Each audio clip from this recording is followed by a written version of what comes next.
নমস্কার বন্ধুরা, স্বাগতম তোমাদের প্রিয় ট্রাভেল ব্লগে। আজ আমরা চলেছি ভারতের এক এমন গ্রামে যাকে বলা হয় এশিয়ার সবচেয়ে পরিষ্কার গ্রাম। হ্যাঁ, আমি কথা বলছি মেঘালয়ের মালিনং গ্রাম সম্পর্কে। গ্রামে ঢুকতেই প্রথম যে জিনিসটা চোখে পড়ে তা হলো অবিশ্বাস্য রকমের পরিষ্কার রাস্তা। একটাও প্লাস্টিক, একটাও ময়লা নেই। এখানকার প্রতিটি বাড়ির সামনে বাঁশের ডাস্টবিন, আর গ্রামবাসীরা নিজেরাই নিজেদের গ্রাম পরিষ্কার রাখেন। এই গ্রামের মধ্যেই রয়েছে দুটি চার্চ। পরিষ্কার থাকা এখানে কোনো নিয়ম নয়, এটা তাদের জীবনধারা। মাওলিনং গ্রামের মানুষ মূলত খাসি সম্প্রদায়ের। এখানে সমাজ ব্যবস্থা মাতৃতান্ত্রিক, মানে পরিবারের সম্পত্তি ও বংশধারা চললে মেয়েদের মাধ্যমে। এখানে গ্রামের মানুষ অত্যন্ত সহজ সরল ও অতিথিপরায়ণ। একটা হাসি, একটা নমস্কারেই আপনাকে আপন করে নেবে এই গ্রাম। এখানে আধুনিকতার চেয়ে প্রকৃতির সঙ্গে মিলেমিশে থাকা জীবনটাই বেশি গুরুত্বপূর্ণ। মাওলিনং এমন একটা জায়গা যেখানে এসে মনটা নিজে থেকেই ধীর হয়ে যায়। কোনো হর্নের শব্দ নেই, কোনো ভিড় নেই, শুধু পাখির ডাক আর বাতাসের শব্দ। এখানে সময় যেন একটু ধীরে চলে, আর সেটাই সবচেয়ে সুন্দর। আজকে আমাদের মেঘালয়ে তৃতীয় দিন। এর আগের পর্বে আপনারা দেখেছেন দাউকি নদীর নৌকা ভ্রমণ। দাউকি নদীর নৌকা ভ্রমণ করে আমরা চলে এসেছিলাম এই মাওলিনংয়ের উদ্দেশ্যে। মাওলিনংয়ে এসেই প্রথমেই আমরা লাঞ্চ করে নিয়েছিলাম, আর লাঞ্চ করেই আমরা বেরিয়ে পড়েছিলাম মাওলিনং গ্রামটি ঘুরে দেখতে। আর এরপরে আমরা যাব মাওলিনংয়ের খুব কাছেই অবস্থিত মেঘালয়ের সেই বিখ্যাত লিভিং রুট ব্রিজ। দাউকি থেকে মাওলিনংয়ের দূরত্ব প্রায় 30 কিলোমিটার। মাওলিনংয়ের মানুষরা প্রকৃতিকে শুধু ভালোবাসে না, ওরা প্রকৃতিকে সম্মান করে। বৃষ্টি হোক বা রোদ, পরিষ্কার রাখা এখানকার দৈনন্দিন জীবনের একটা অংশ।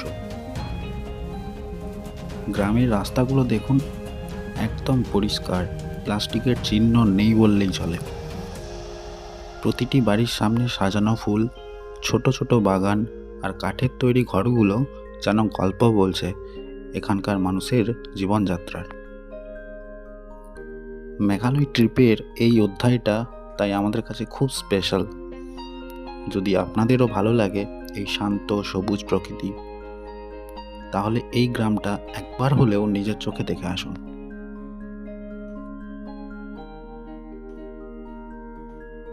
এই মুহূর্তে আমরা দাঁড়িয়ে আছি মেঘালয়ের মাওলিনং গ্রামের সবচেয়ে জনপ্রিয় জায়গাগুলোর একটি। এই যে দেখছেন, পুরোটা বাঁশ দিয়ে তৈরি ব্রিজ আর স্কাই ভিউ পয়েন্ট।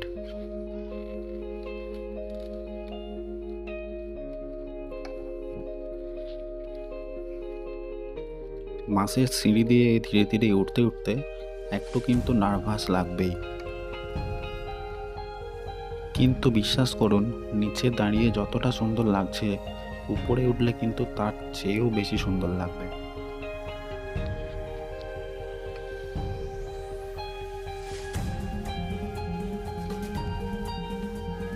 এই ব্রিজটা পুরোপুরি ইকো ফ্রেন্ডলি। কোনো লোহা, কোনো কংক্রিট না, শুধু বাঁশ আর গ্রামের মানুষদের পরিশ্রম। আর এটাই মাওলিনংয়ের সবচেয়ে বড় সৌন্দর্য, প্রকৃতির সঙ্গে মিলেই সবকিছু তৈরি করেছে।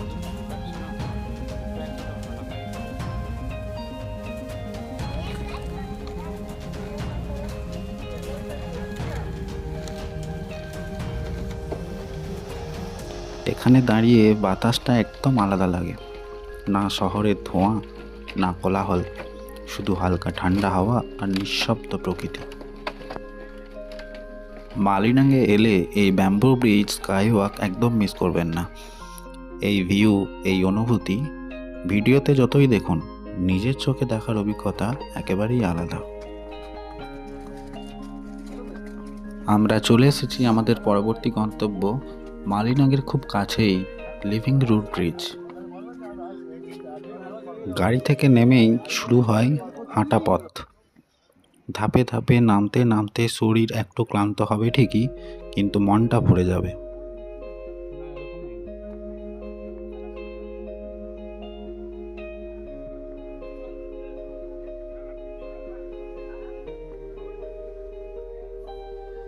হাঁটতে হাঁটতে হঠাৎ করেই চোখে পড়ে এক অদ্ভুত সুন্দর দৃশ্য।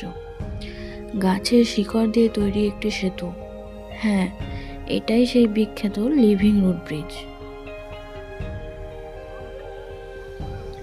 এটা কোনো সাধারণ ব্রিজ না।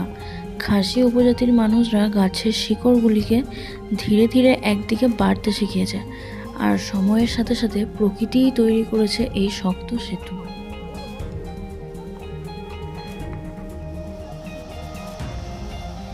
এই ব্রিজের ওপর দাঁড়ালে একটা অদ্ভুত অনুভূতি হয়। নিচে স্বচ্ছ জল, পাশে সবুজ পাহাড়, আর পায়ের নিচে জীবন্ত গাছের শিকড়। এটা শুধু হাঁটার জায়গা না, এটা একটা জীবন্ত ইতিহাস।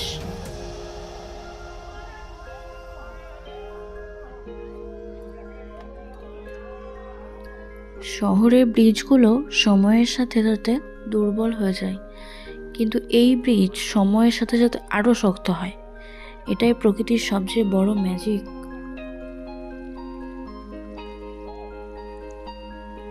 এখানে দাঁড়িয়ে মনে হয় আমরা প্রকৃতির ওপর কতটা নির্ভরশীল, আর প্রকৃতিকে আমরা কতটা অবহেলা করি।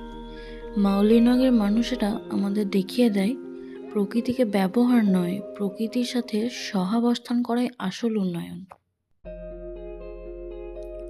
ভিডিওটা যদি ভালো লেগে থাকে লাইক দিন, চ্যানেলটা সাবস্ক্রাইব করুন, আর কমেন্টে জানাতে কিন্তু একদম ভুলবেন না। দেখা হবে আবার পরবর্তী ট্রাভেল ব্লগে। ততদিন পর্যন্ত প্রকৃতিকে ভালোবাসুন আর প্রকৃতির সঙ্গে থাকুন।